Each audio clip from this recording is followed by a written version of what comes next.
Okay, it is time. It's time to talk about the minion slayer himself, Thor.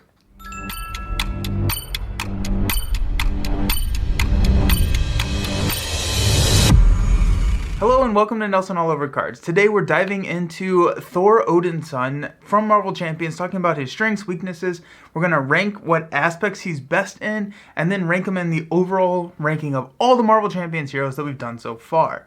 We did just play 4 different games with him. When I do this, I do one game in each of the 4 different aspects. All of those are going to be linked down below, to kind of give you an idea of a playstyle or ways that I thought to play through him or that the community thought to play through him in each of the different aspects. But let's talk about his alter ego side first. In alter ego, Odin's son has a 4 recovery, and then he has an action called Worthy, and that says to go search your deck and discard pile for Mjolnir. Mjolnir is an upgrade that gives Thor +1 attack as well as aerial, which when it came out, I don't think aerial did a lot for Thor, but now that we have an expanded card pool, we do have a lot more uses for that aerial trait. When you flip that card over to his hero side, he has a 1/2/2 stat line. Again, with Mjolnir, it goes up to a 1/3/2 with aerial, which is a pretty solid attacker. However, it does highlight one of his biggest weaknesses, which we'll get into here in a little bit, which is his thwarting ability, and one of the reasons why he does struggle sometimes as a solo hero. He has a action on his hero side called Have At Thee, which is whenever you engage a minion, or the first time you engage a minion, you get to draw 2 cards. This is each phase, so if you do it in the hero phase, 2 cards, do it in the villain phase, 2 cards. So his printed hand size of 4 does get a lot better whenever you have At Thee, which can get up to 7, and Thor does have a lot of ways to farm minions, which is kind of leaning into the strategy and the strength of Thor, but also can set up some pretty bad matchups, especially if you're going against an encounter deck with very, very few minions in it. His kit cards are pretty interesting. He's got a really excellent, or he actually has 2 resource generators with God of Thunder. So it's a 2-cost upgrade that allows you to exhaust to generate a lightning resource, as well as Asgard, which gives you +1 hand size. Now, this is something that I learned from talking with and interacting with Step Into the Portal. One of Brandt's recommendations there is to not necessarily go and spend a lot of resources to get Asgard out. Now, if you can spend it without the detriments and falling behind in other aspects of the game, then it can be a good play, but it's more of a second deck pass. Really, your priority should be getting these resource generators out so that you can pay for more and more cards. Really, you want resource generators on the table because that 4 hand size can go up to a 6 hand size pretty easily, especially with cards like Defender of the Nine Realms, that allows you to go search for, well, actually you discard until you get to a minion, and then you get to remove 3 threat from the scheme. So a really good thwart card. If you look at it at face value, right, it's you get a minion for 3 threat reduction, which is not a good trade-off. However, because of the Have At The ability, you also get to draw 2 cards, making this a lot better. Not only does Thor like engaging minions, he has a lot of ways to take care of them with like his Lightning Strike ability, which is a 1-cost superpower card that allows you to spend up to X lightning resources. You deal that much damage, X to all of the minions engaged with you, and then also the villain. And so you can farm a ton of minions, get them out there, and then have a wipe turn where you just lightning strike them to death, which is pretty satisfying. Thor got a huge boost with the release of SPDR, and some of basic cards that came in that pack are really critical to his strategy. He has that printed hit size of 14, so Limitless Stamina and Unshakable are auto includes in any of my decks now. Limitless Stamina allows you to stand up, Unshakable gives you steady, which can be one of the biggest detriments to Thor, right? If you are exhausted, this is the same thing that Hulk runs into, right? If you're exhausted or if you're stunned, a lot of your power is gone away because of that 3 attack, right? The 3 attack is Thor's strength, so you want to be leaning into it as much as possible. If you don't have these cards, or if you are stunned, or if you're exhausted, you can't necessarily do that. So these help with that. He has the Asgard trait, so we did also get some new Asgard guards like Bifrost and Godlike Stamina, which are also really cool. However, they're not auto includes for me, but they are good. You do have to build your deck around them. So like the Bifrost allows you to exhaust and then play an ally from your deck. So this works really well with the aggression aspect where you have a lot of Asgard allies.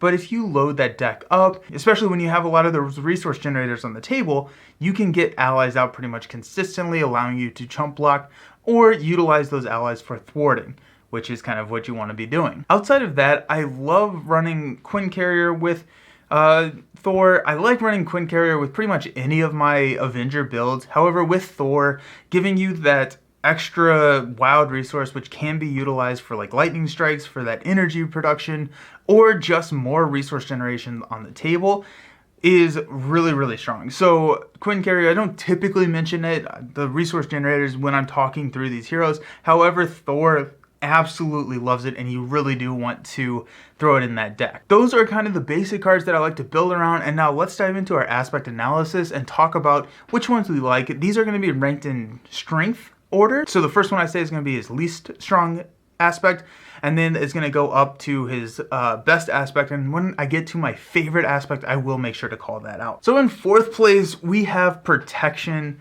Protection is tough with Thor because Protection's weakness and Thor's weakness are the same, which is thwarting. So Protection does not have a lot of ways to manage threat, especially on side schemes. And Thor doesn't either. Thor does have his Defender of the Nine Realms, but that one thwart does and can run into issues with it. With Protection, I don't love the defense build, especially because then you're not necessarily utilizing your basic activation for a attack. You can run with some never exhaust defend builds, which are okay. However, you're still gonna run into threat issues. The one that I did enjoy playing was the Protection archetype that's kind of emerged more recently, which is, I'm calling just the always ready Protection, where you have cards with like, what doesn't kill me? And since he has aerial, you can run ever vigilant, which also helps with some of that threat.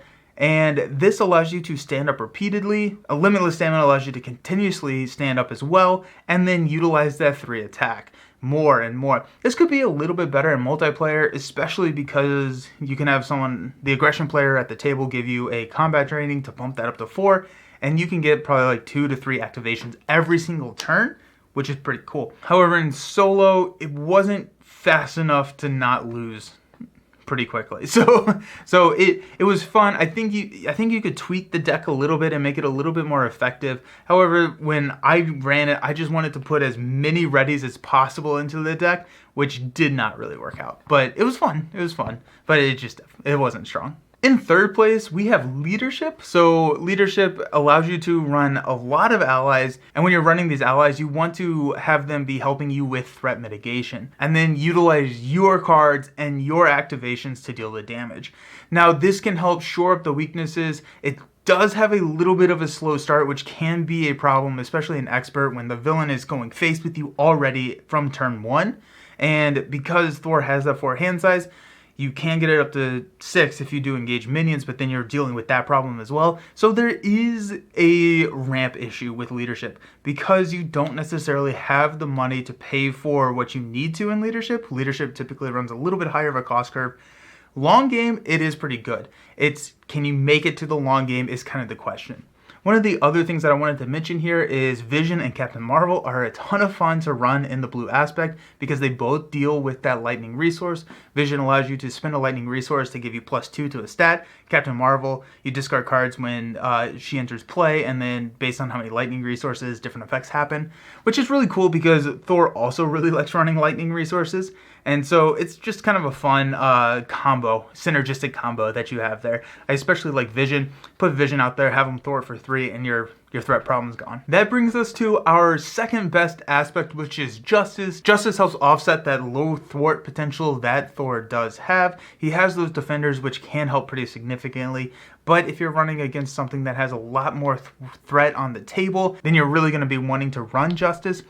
Justice is nice because you can let the cards manage the threat, and then you use your kit cards to deal the damage. Thor does not lack in damage. That is not one of his weaknesses at all. And so Justice really helps Thor shine. And it is a really fun aspect to run. You run, 4 Justices, anything, clear the areas, anything like that. You have the resource generators on the table to help you pay for them. And it can really kind of get going. This one arguably could be the best. Honestly, Justice is very, very, very strong with Thor. But Aggression, I think, edges it out just a little bit. Also, Aggression is my favorite way to play Thor because Thor loves minions, right? He wants to be engaging minions both on the player phase and in the villain phase.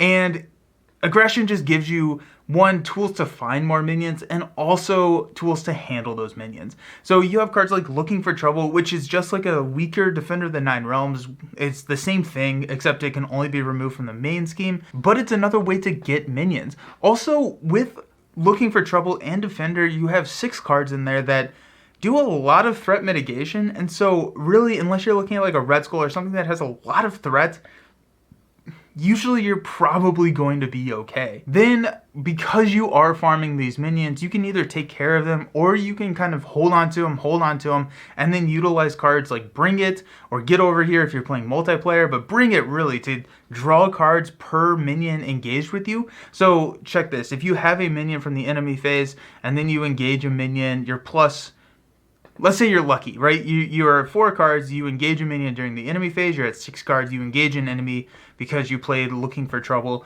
and you engage a second enemy, so now you're at 7 cards. So if you have 2 enemies there, you can play Bring It, you can go up to 8 cards. Now Thor doesn't have a hand size problem at all, right? Aggression helps you deal with this, and it's so fun to play because you can farm the minions, get the minions, manage the threat, lightning strike everything, and just kind of go up. Also, Thor works really well in an overkill build. He has his hammer throw, which is a kit attack that has overkill built into it. And then if you run like follow throughs, if you run other cards that lean into that overkill build, then you're going to be having a ton of fun. It's one of my favorite ways to play Thor. Last thing I will say about aggression, and this is kind of the reason that it finally edges out Justice for me, is because aggression has a lot of Asgard allies. So if you're running Bifrost, you're able to hunt for Angela, you're able to hunt for Throg, you're able to hunt for these allies and get them onto the table more frequently and then utilize their effects. So in my opinion, aggression is not only the strongest because it has ways to manage that thwart, but also just ways to win before a threat becomes a problem, but also it's the most fun way to play. I think Thor just lives in aggression. He loves the aggressive play style, and it's a lot of fun. If you have not tried the overkill build, try it. Let me know how it goes because I can't wait to hear how much you enjoyed it. I asked the community what they thought were the best aspects for Thor, and we were pretty aligned with this one. Actually, I think this is the most skewed this poll has ever been, with aggression being like by far and away, I think it was over 80%. I don't actually have the number in front of me, but last time I checked, I think it was around like 80% was aggression, which is so very skewed and very cool. The overall community rank was sitting him right at like a B tier, with also a lot of votes for like the C tier, and that's kind of where I'm leaning right now. I'm gonna give him an overall ranking of a C plus hero, which means he's the first C plus hero that we have. Thor is kind of interesting, right? Because Thor can be so strong, so strong if you have an encounter that has a lot of minions and ways that Thor can make himself strong, right? If you're able to engage a minion every turn or every phase even, then Thor is going to have an incredible time, be one of the strongest heroes at the table. However, if you're running against something that needs a lot of threat mitigation, say like a Red Skull, or a encounter that does not have many minions or any minions in it at all, Thor is going to be severely hindered. And that's why he does not make it any higher. Now, Thor probably has one of the more like wide ranges of how effective he can be, and that overall brings him down for me. So right there at a C plus tier, I think Thor is a really fun hero, but he can struggle. He can really have a hard time. He's very matchup dependent, and he can be kind of slow getting built. I like him a lot. I think he's a fun hero, but C plus right there. He's not the worst on our list so far, and don't worry, there will be heroes lower than Thor on this list. So that's it. That's Thor. Thank you all for hanging out. I am doing all of the heroes right now. Well, actually, you know what? We're getting pretty close to the release of Gambit and Rogue. So when those do come out at the end of February, I will be diving in and talking about each one of those heroes. But until then, and then after that, we are going through all of the old heroes. So if you have a hero that you want to see, there's going to be a link down below in the description where you can vote on who I play next. Actually, right now, honestly, I already finished my Captain America. I'm a little bit behind on posting this video, so apologize for that. But anyways, so we'll do Captain America, and then we got a couple more heroes lined up. But if you want to have a say in what we do next, go ahead and vote. Thank you for hanging out. If you enjoyed the video, go ahead and give it a thumbs up and subscribe to the channel. It does go a long way in helping me promote and manage and produce more content. But thank you so very much. Hope you have a fantastic time playing Marvel Champions, and I'll see you next time. Peace.